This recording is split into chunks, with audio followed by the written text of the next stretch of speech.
meron ako ipakita sa inyo guys. Ito yun oh. Nandito kasi ako sa sa Pasig nakatira ngayon. So guys, sana ako magpunta. Pag may makita akong lake, ganito talaga ang meron.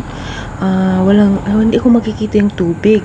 At ang makita ko itong mga dahon na to, parang hindi ko alam ito kung water lily ba ito, kaya nagtataka ako. Sabi ko, paano na kaya yung tubig dadaloy pag nandyan palagi yung yung halaman na yan at hindi kinukuha. Tapos ayun, naglalakad ako, bago ko lang nalaman na may yung may ginawa ng fence ba, kaya hindi na makikita yung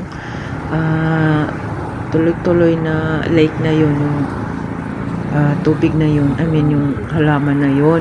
Kaya dito ko na lang tinuon sa kalsada yung aking video.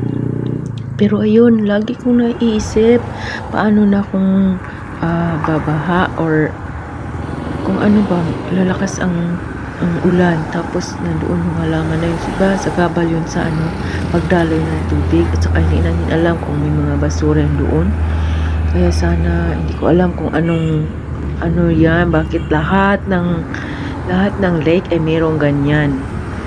Kaya kung sino yung nakakaalam, please comment below kung ano talaga yan, para malaman natin. Sa time nito, naglalakad lang pala ako kasi gusto ko sanang sumakay ng tricycle. Sabi ko, maglalakad muna ako, baka may dadaan. So merong dumaan nga, pero puno naman.